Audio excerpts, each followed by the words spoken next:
field of acting, in the field of dance, in the field of media. This is a young gospel artist. She has won awards, not only one, not two, not three. She has scooped all the young gospel artists awards since they were introduced by Viga Awards. She started singing in 2021, but in only 3 years, she wins an award every single year. Ladies and gentlemen, I am talking about a young lady that has great collaborations with renowned, with profound musicians in the music industry, including Levixon, including having her songs produced by the biggest producers in the world, in the country Uganda, Biggie Bawa, Nasimpan Production, and all that. She is the only gospel artist with the highest following on all the sessions. When I talk about that, Gen Z understands what I'm talking about. This is a student of Gombe Junior School. Ladies and gentlemen, I am talking about a lady that is the outgoing prefect of entertainment at Gombe Junior School, Chicago. Ladies and gentlemen, I am talking about Rinic Jemaima.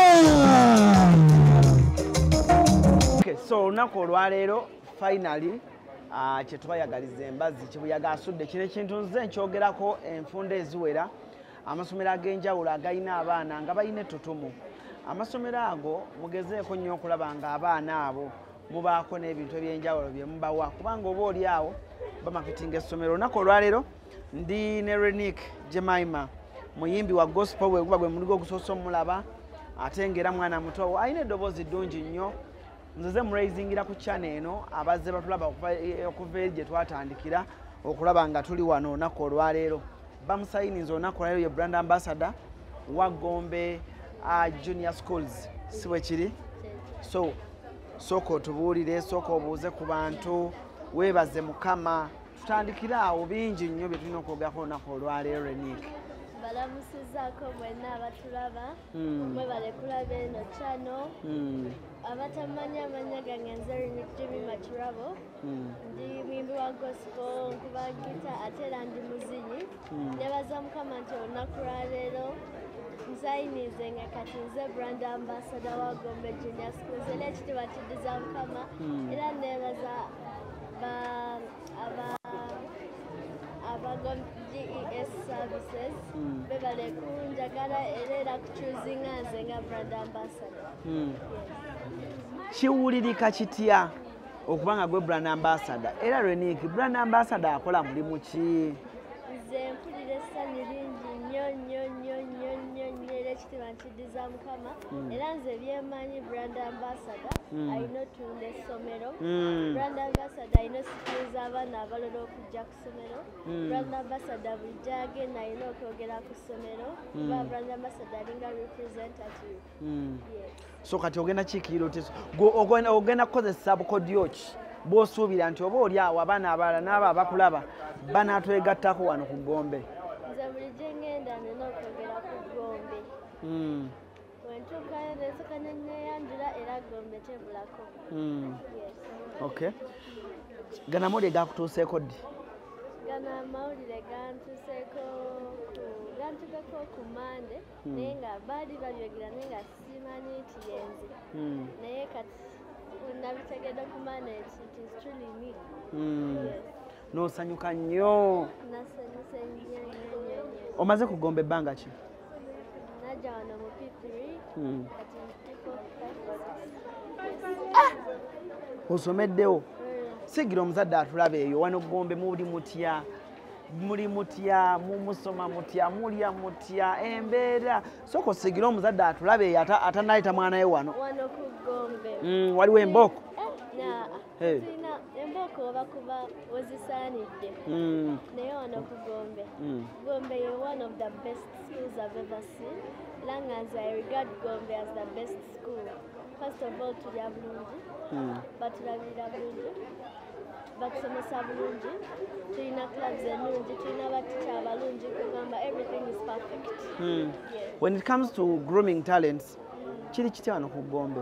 Wano ku Gombe nze ndaba Gombe era buli kimu ze Gombe yesinga kuba mu talents tubeerawo ne talents day abaana ne bayimba ne bazina buli omu alina club ye kyosobola kyogendamu n'okola. So talents babakwata bulungi. Muyimba? Yes, tuyimba buli kimu tukikola. Musamba omupiira? Tusamba omupiira, tukuba gita, tukuba piano, tulina brass band, tulina buli kimu ky'omanyi. Bani boyagala okwebaza ababadde mu lugendo luno okufuna basale? Nandagadde okwebaza bazadde bange, okwebaza Gombe Education Services, okwebaza management yange, n'abantu okwebaza okunsupportinga na buli omu yenna ambeereddewo gwe sitayogedde mwebale nnyo. Okay. Nga bwe tutera okubuuza Rinic kapya ki? Obupya bwo mulinde bungi, bujja bungi, era mulinde akayimba akapya, mulinde concert mwe mulinde. Olina concert? Omwoyo omutukuvu bw'anaayogera. Okay. Wow. So olunaku leero lubadde lunaku lwa kusatu gwatulaba yonna gy'oli we batukwasizza oba brand ambassador ate era lwalayidde nga prefect si bwe kiri? Pozi gwani? Deputy head prefect. Deputy prefect akola ki? Deputy head prefect yakiikirira head prefect nga head prefect tali. Kati emirimu gye giba gyegiriwa? Emirimu gye kulaba nti buli prefect akoze omulimu gwe, making sure nti environment like abeera nga inspector naye alaba kigenda maaso. Okay. Wano muyiga Oluganda? Yes, tuyiga Oluganda naye P6 ne P7 ne P5 tebayiga Luganda. Nenga muluyiga? P1, P2, P3. Do you use it at school? No. You don't? Yeah. Okay.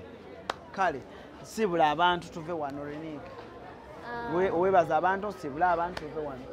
Nebaza abantu mwenna abambeereddewo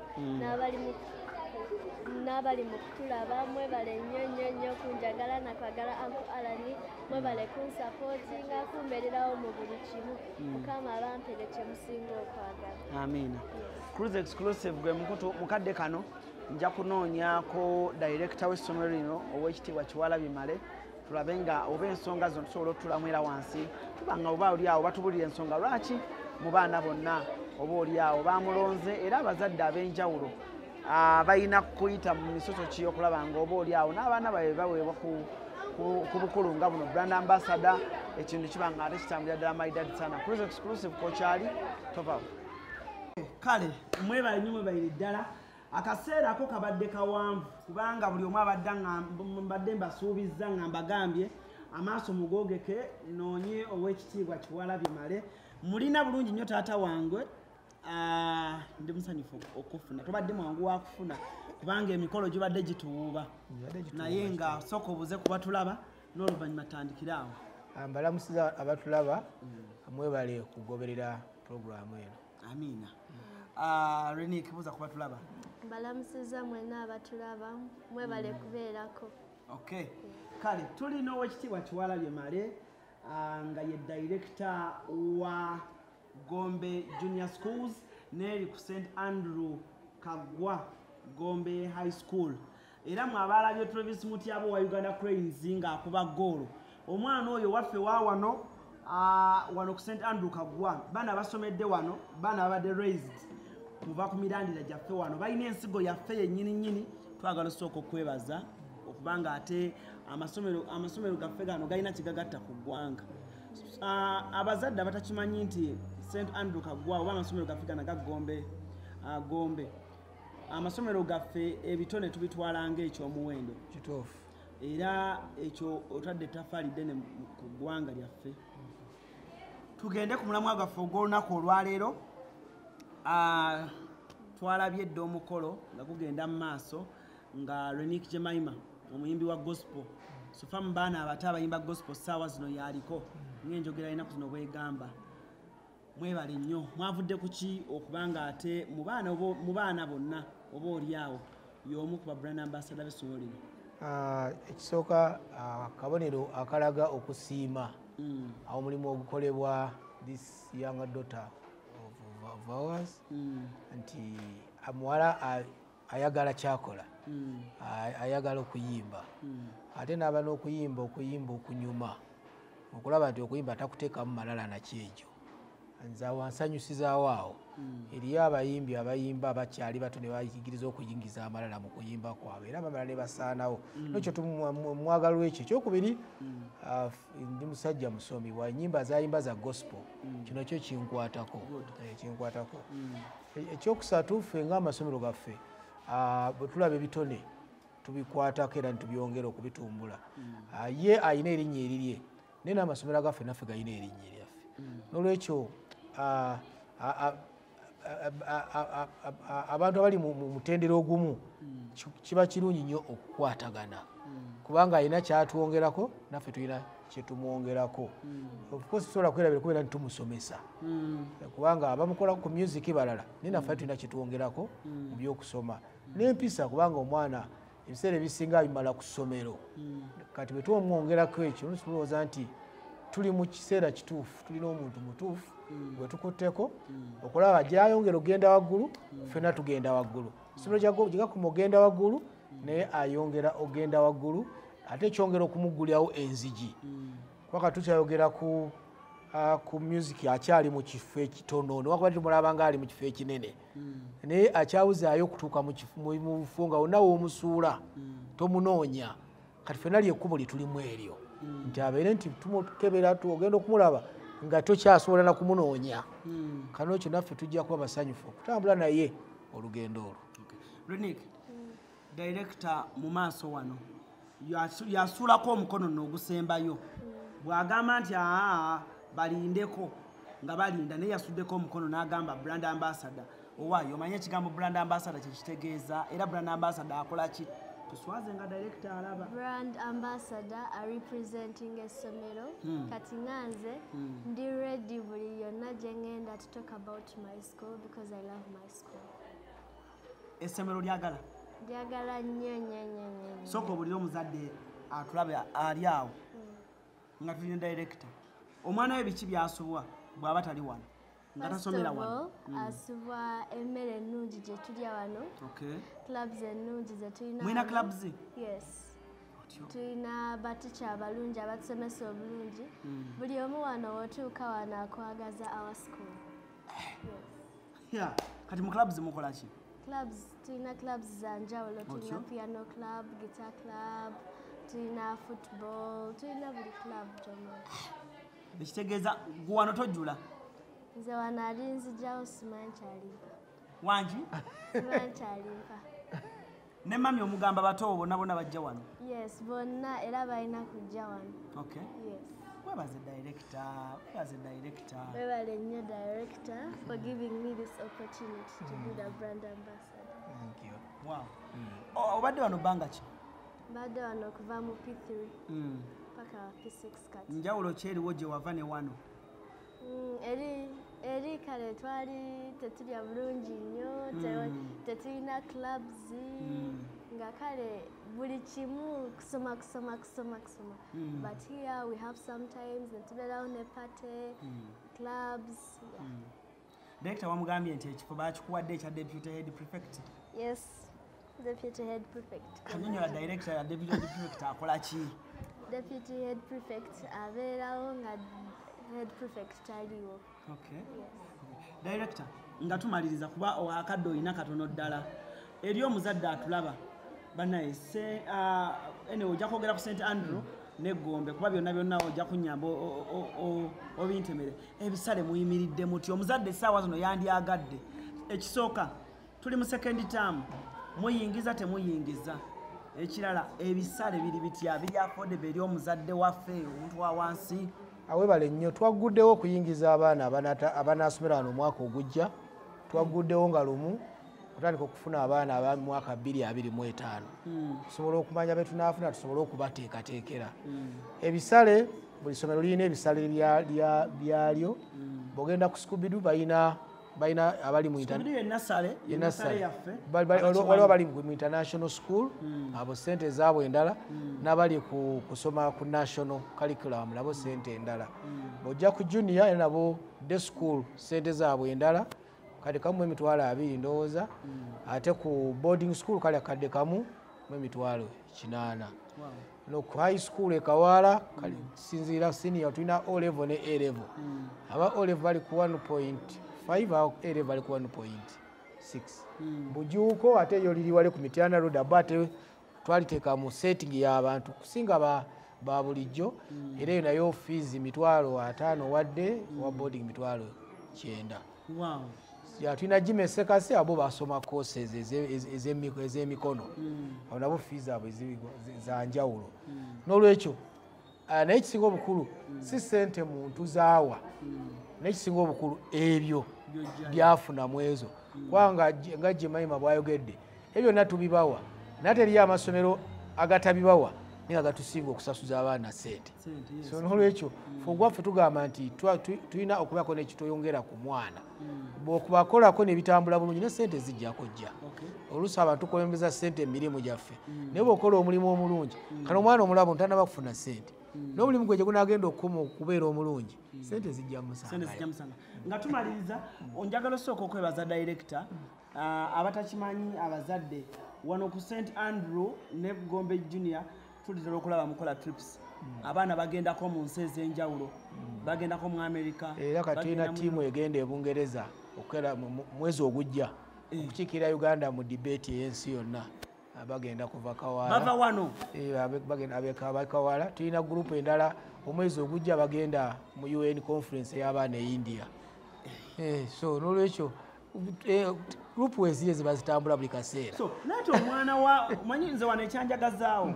era mutabani wange bw'anaamala eri nasale nga muleeta eno kubanga nayagala setup yammwe ekkiriza omwana okukula obulungi ekkiriza olaba okusoma okutali kwampaka nnyo olaba abantu abasoma nga balina obumanyirivu okusoma kwaffe si kwampaka naye ate tuli mu masomero agasinga okukola obulungi mu Uganda kubanga bino kati nga wakubudde bwayagala essomero lye tayinza kulema kusoma bulungi kubanga kyakola aba akyagala naye nga wagambye nti twasomanga busomi nga tusoma busomi atuuka ekiseera okusoma n'akulabanga olutalo kati ffe ye mode yaffe yanjawulo basoma ne bavuganya nabali naye nga ffe ensoma eyaffe ate tuyiteekamu ebirungo ebirala omwana asigala nga akyeyagalira mu kusoma kibulaba mu myaka 10 gye tubaddewo tufunyeeko 100% emirundi 2 tusinzeewo ku Uganda omulundi gumu egyo emyaka 10 nga tukola ebintu ate ebyo nga tukola ebyo n'olwekyo ffe byonna nga mu mupiira bwe tugamba tusambisa 2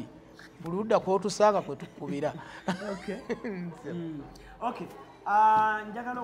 njagala okwebaza mwenna ababaddeko okuva gye twatandikidde director obubaka obusemba eri abazadde waliwo akantu kenjagala okarifayinge sisobola leeta mwana wange mutaamu yakubiri bajja naye oluusi tetukiwa kisinzira ekibiina mwajja ebiina ebyagulu tetubikiriza bingiriza mutaamu yakubiri naye bino nga akyalina ebibiina tekyandibadde kirungi naye n'okuka wansi tukkiriza kyenyinza okusembayo okugamba abazadde nti wongera kufaayo nakwagala abaana baabwe nakubategeera oluusi tufuna budde kutegeera nakwetegereza abaana baffe kibula abaana bangi batwononeseeko ng'omuzadde tamutegeera kati nze ono Rinic kimanyi enviiri ze zino mugamba zintawanya naye nazirekayo kubanga zirina kyezimukolera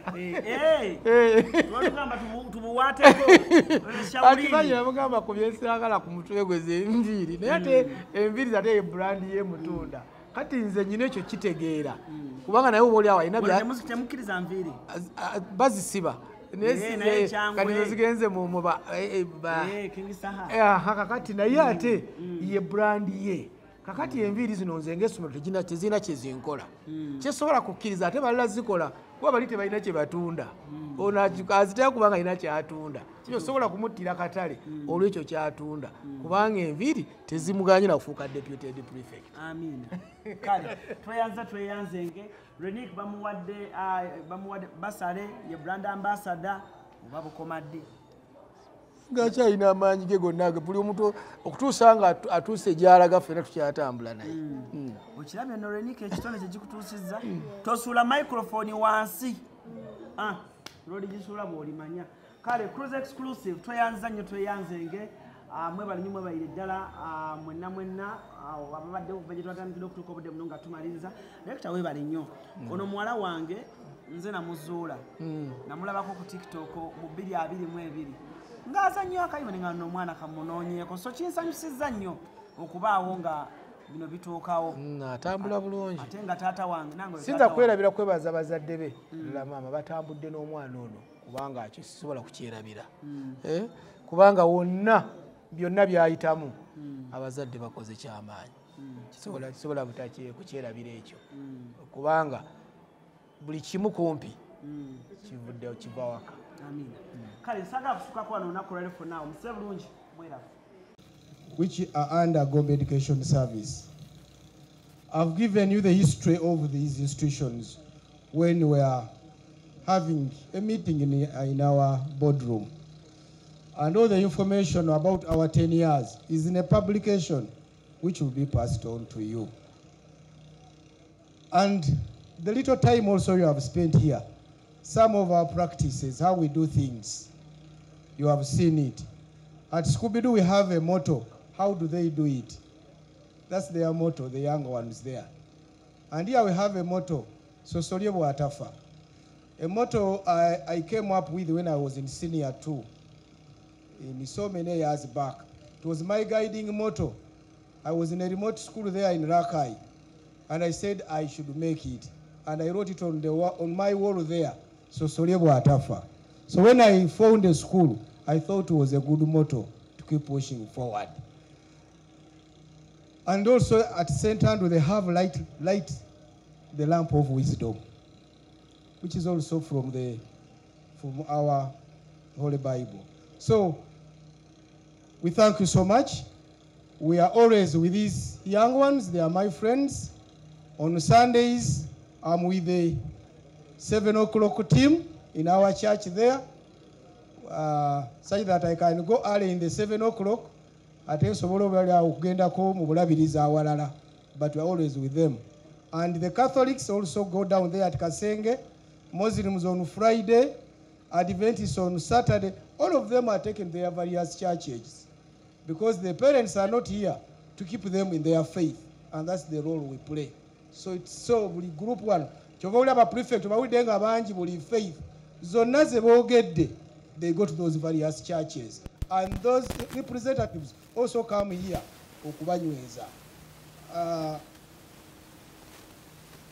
I know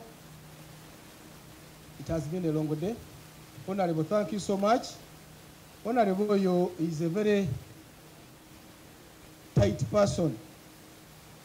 Eranga bwagambya uti agenda bawa entenge etambula. Wakasajja gire etange etambula. He keeps his word and lives by his words. One time he donated here a cow by an envelope. It was becoming a big issue in the school here. Toka director. Enterudo okulibwa. Oyo MP oyo lumu yawerekerako abaana labo batwalidde mu motoka gye twabasuubiza okutwala ku trip paka mu Lwera. Sebo sebo okuweereza buno okutuwa abantu bangi. Nese Honorable oyo, we appreciate him so much. He has that sweet love, tough love. They call it tough love with the school. Do not keep quiet if anything is not right. So we thank you so much. And we have so many people here. The young talents, abano balabye. Eliyo misibukedde. Kabadde okaluda. Waliwo misibukedde ya winninga era ya ina bana ya bukedde all over this year. Omwana yabadde walunga leading a praise and worship. Ndabye Remake kabaddawo mukwaya nako bwogenda ku YouTube kalina gospel kwali. So tulina abaana wana balina a number of talents and we support them. Mukapiira Travis Mutyabe yatebera Uganda, musambi waffe yatulira waffe Kawala. Wonna we tulina ekikopo kya chess eky'abaana abawala mu masomero, defending it for the second time after 37 years. So we are all grounded and all round, and I normally tell my teachers here not to do things for a show, or to do things on purpose. Si kwekolera abazadde babirabe ne babikole kubanga bigenda kugasa abaana. And I keep telling parents, please, you give us the fees, but allow us to do the work in your children. Because each parent, I never got umwana we atwaliwe akwatibwe.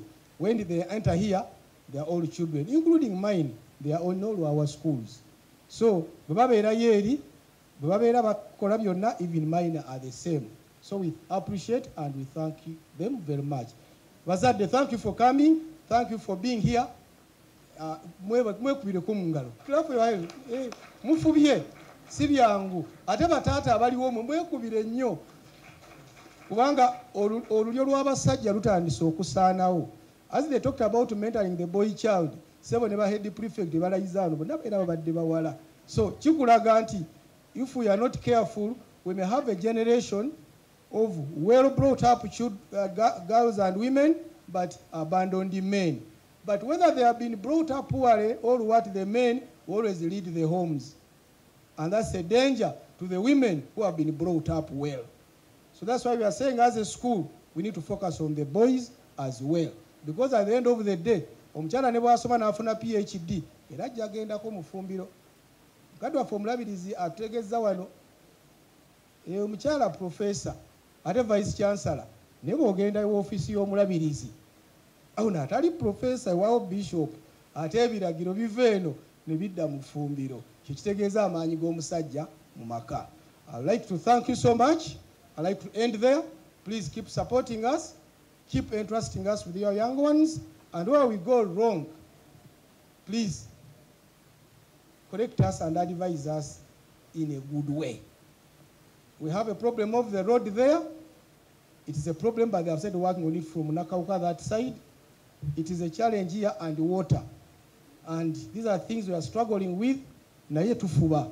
Era bw'obadde erudde eyo, toyinza kumanya nti oli mu nfuufu wakati, because of the gallant teams we have here. Lastly, I cannot forget to appreciate our Ordinand.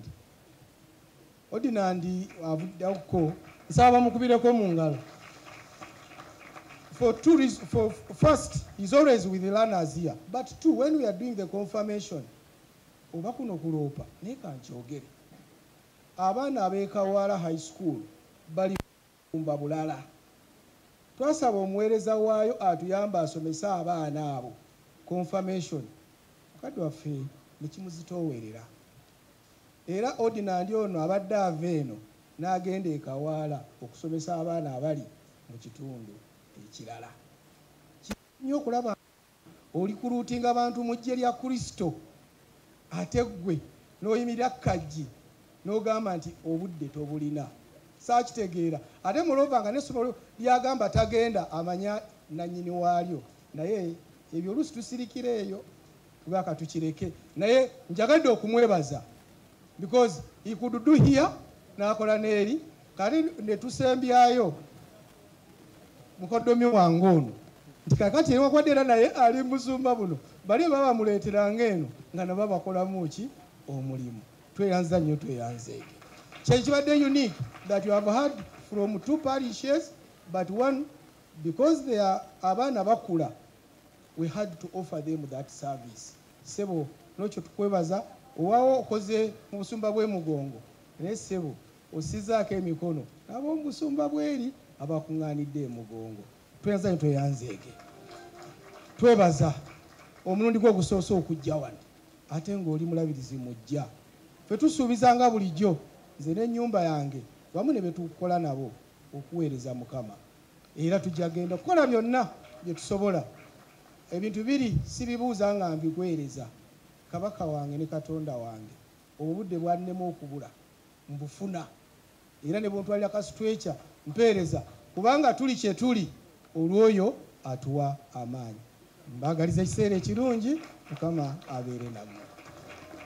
Thank you so much, Awonye. Before you leave, we request that we take a very honor to also invite the bishop who leadership. We thank you so much for these whom you have elected in different places and positions of leadership. We know that it is you who cause leadership. Lord, we ask that you you bless them in their position of leadership, Lord.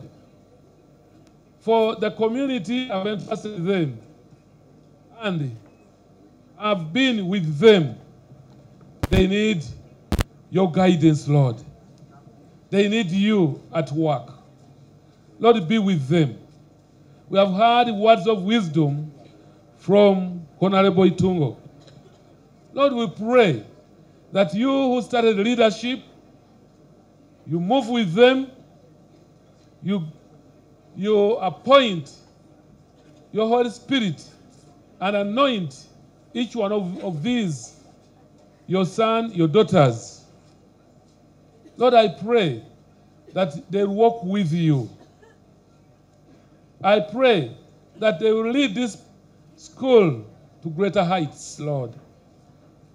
And thank you so much for those who have served you in the positions they are occupying today, the outgoing leadership of this school, Lord. Thank you so much for being with them. Thank you so much that they have reached this far.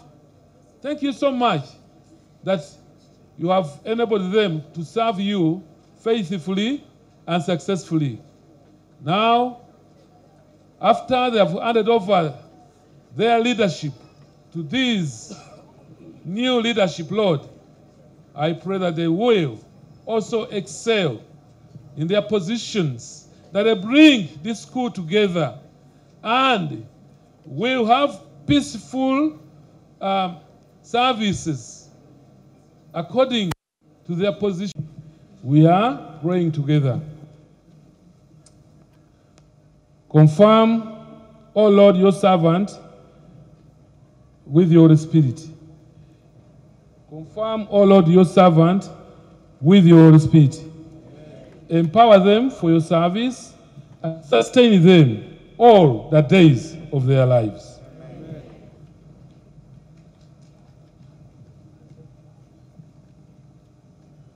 Confirm and strengthen, O Lord, your servants with your Spirit.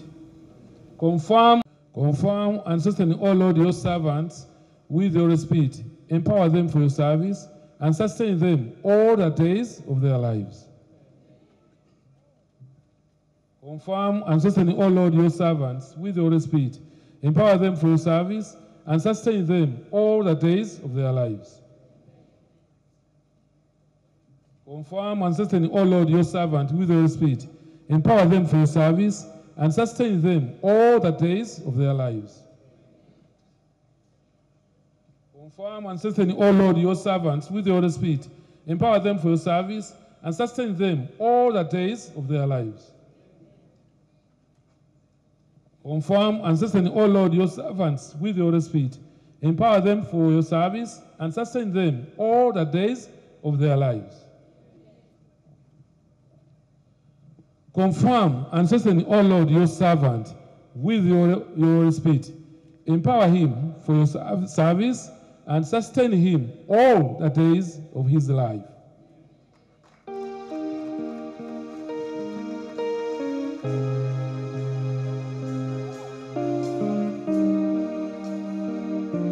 Watch over you, the gift of the Holy Spirit you have received, empower you in his service to remain faithful as you promised. And may the blessing of God the Father, God the Son, and God the Holy Spirit be with you and remain with you now and evermore.